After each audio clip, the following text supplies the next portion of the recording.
Salut tout le monde, aujourd'hui on se retrouve enfin pour la vidéo défi et c'est donc le défi nail art kawaii japonais que vous m'aviez demandé de faire. Donc c'est ce que j'ai fait, mais je voulais vous faire cette petite intro pour vous expliquer 2-3 petites choses pour que vous compreniez bien ce que j'ai voulu faire dans ce nail art en fait.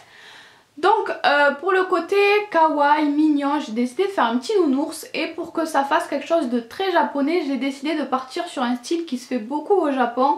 Un style très chargé, avec beaucoup de 3D, beaucoup de strass. C'est ce qu'on retrouve beaucoup là-bas. On ne fait pas que ça bien sûr dans le nail art japonais, mais c'est quelque chose qu'on retrouve. On retrouve souvent, ils aiment bien coller plein de choses. Donc normalement c'est plutôt des petits sujets, des petits objets qu'ils collent directement sur les ongles. Mais moi j'aime pas quand ça reste droit. En fait si on colle directement un objet sur l'ongle, ça n'a jamais la forme de l'ongle, en fait ça reste plat, ça s'accroche, je trouve pas ça beau non plus.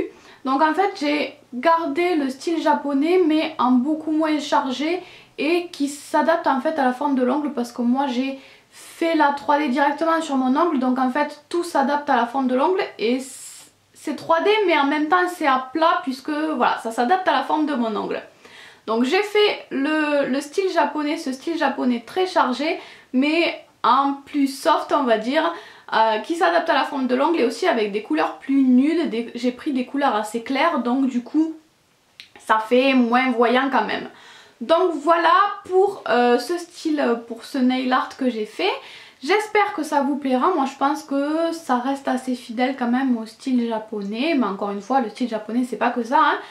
Mais bref, voilà sur quoi je suis partie. Je voulais aussi vous dire que j'ai fait ce nail art avant d'être malade, avant de tomber malade, mais j'étais pas en super forme déjà. Donc en fait j'ai commencé par faire les ongles qui étaient en 3D et une fois que j'ai fini les ongles en 3D j'en pouvais plus, j'y arrivais vraiment plus. Donc j'ai abandonné l'idée que j'avais eue pour faire les autres ongles. Normalement je voulais reprendre le nounours violet, le refaire un petit peu mais à plat à la peinture, pas en 3D sur les autres ongles, faire un petit rappel comme ça, mais je pouvais vraiment pas, j'avais vraiment pas le courage. Donc à la place j'ai fait, vous verrez, j'ai fait des petits personnages, on va dire des petits smileys, des petites choses kawaii, très rapide, très facile à faire, donc c'est quelque chose que tout le monde pourra refaire, même les débutantes. Ça peut même se faire sur ongles rongés parce que ça prend vraiment pas beaucoup de place, c'est très rapide aussi, donc voilà. Vous faites ce que vous voulez sur les autres ongles, vous pouvez aussi décorer qu'un seul ongle en 3D et laisser les autres rien qu'avec le vernis. Ce sera très bien aussi, donc voilà, à vous de voir comment vous le préférez. Et voilà, j'arrête de parler et je vous laisse tout de suite regarder le tuto.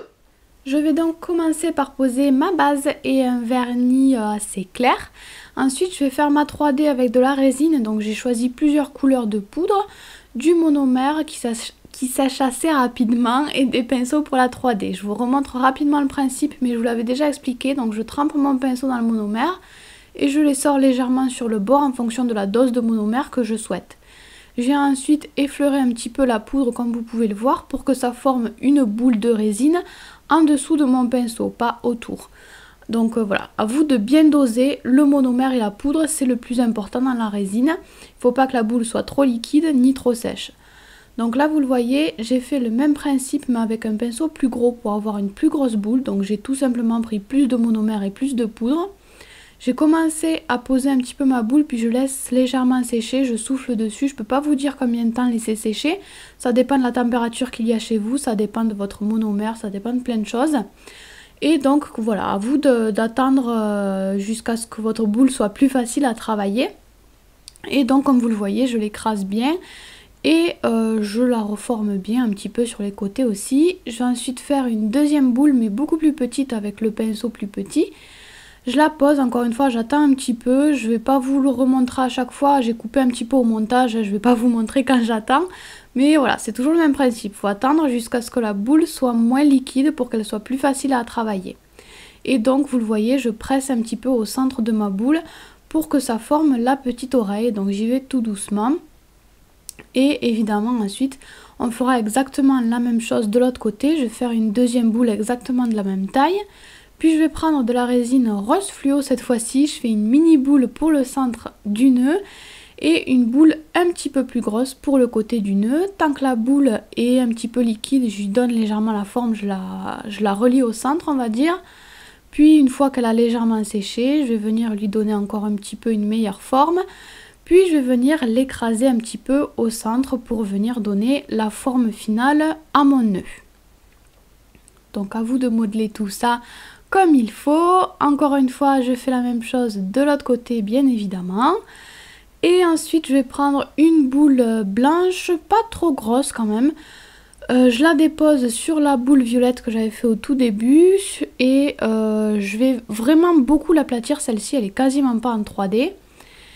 Et voilà pour le nounours, pour la 3D en tout cas c'est terminé. Donc ça va être le même principe ensuite pour la fleur.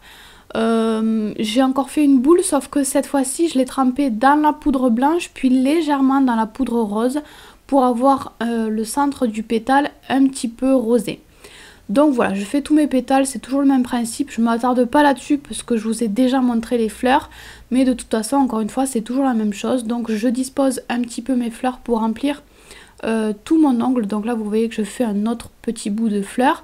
Il faut vraiment combler l'espace et ensuite je vais poser des strass de différentes couleurs et surtout de différentes tailles. Donc je commence par poser un petit peu de top coat dans les espaces de libre.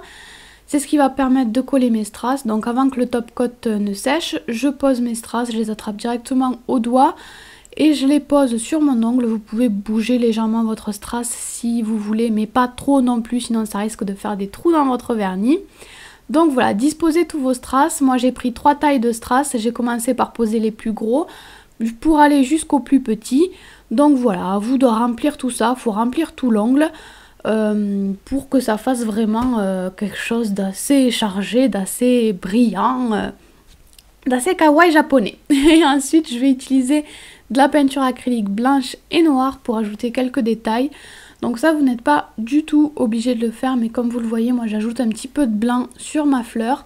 C'est tout simplement pour la mettre un petit peu plus en avant. Le blanc, la peinture acrylique blanche est toujours beaucoup plus blanche que la résine, donc ça la met un petit peu en avant. Je fais juste les bords en fait. Et comme vous le voyez, j'ajoute aussi un petit peu de blanc à l'intérieur des oreilles du nounours. Avec un dotting et du noir, je fais 2 points qui vont former les yeux. Puis toujours avec la peinture acrylique noire, je vais ajouter le petit nez, le museau de mon nounours. Donc je commence par faire un triangle. Et à partir de la pointe de ce triangle là, je vais venir ajouter la bouche, donc deux petits arcs de cercle sur le côté, je sais pas trop comment vous expliquer ça. Et ensuite, toujours avec la peinture noire, je vais venir faire les contours, ça vous n'êtes pas obligé non plus. Autant pour les yeux et la bouche, c'est un peu indispensable je pense, mais pour les contours, vous n'êtes pas obligé de les faire. Et ensuite, j'ajoute quelques petits points au centre de la fleur. Je vais ensuite pouvoir poser mon top coat. Donc du mat et du brillant. Le brillant je le mets au niveau des strass. Vous n'êtes pas obligé de le mettre, mais moi j'avais vraiment envie d'être sûre que ça tienne bien. Donc c'est vraiment pour sceller tous mes strass. Et ensuite je vais utiliser le top coat mat. Donc le top coat mat je pose directement au pinceau du vernis sur toute ma 3D. Parce que la 3D c'est toujours beaucoup plus joli en mat. Et on est obligé de mettre du top coat si on veut que notre peinture acrylique puisse tenir. Ensuite, je vais passer aux autres ongles. Donc, ça va être beaucoup plus simple, beaucoup plus rapide. Je commence par faire 2 gros yeux. Puis, je vais faire une bouche et un nez exactement comme je l'ai fait tout à l'heure sur le nounours. Donc, voilà, ça c'est très simple. C'est ce que je vous ai dit au début que vous pouviez faire sur ongle court, sur ongle rongé. C'est facile à faire pour les débutantes aussi. Ensuite, je vais prendre de la peinture acrylique blanche et j'ajoute des petits points de lumière à l'intérieur des yeux. C'est ce qui va donner encore un petit côté encore plus kawaii mignon. Ensuite, j'ajoute une pointe de top coat pour me permettre de coller un strass juste en dessous de mon petit personnage. C'est tout simplement pour rappeler les autres ongles. Voilà donc pour ce petit nail art. Je vous assure que moi je me suis pas du tout accrochée avec la 3D. Si vous avez peur, mettez plutôt la 3D sur l'annulaire que sur l'index parce que l'index travaille beaucoup plus. Donc ce sera, je pense, beaucoup plus simple à porter sur l'annulaire. Voilà pour ce petit nail art japonais et mignon. J'espère qu'il vous aura plu. Vous pouvez me lancer un nouveau défi, mais comme vous le savez, je suis toujours pas très en forme. Donc c'est sûr, je ne pourrai pas faire le défi tout de suite. Mais je reprendrai bien un jour, donc je vous invite quand même à laisser un commentaire avec un défi si vous en avez un. Voilà, je sais pas du tout quand est-ce que je pourrais le faire, mais alors là, mais vraiment pas, parce que déjà je sais pas quand est-ce que je vais avoir le temps, et en plus de ça, je ne sais pas quand est-ce que je serai en forme pour le faire, parce que vraiment, les nail art c'est très... vous savez que j'ai des problèmes au niveau des yeux aussi, le nail art c'est très difficile, ça demande beaucoup d'énergie au niveau des yeux, et encore plus les défis, parce qu'en général je passe beaucoup de temps sur les défis. Donc voilà, je ferai ça dès que je pourrai, ne soyez pas pressés, mais vous pouvez comme d'habitude laisser votre défi par commentaire. Je vous remets les règles entre guillemets, le fonctionnement des défis on va dire en barre d'infos sous la vidéo si jamais ça vous intéresse. Et puis voilà, je vous fais tout plein de bisous et je vous dis à très vite.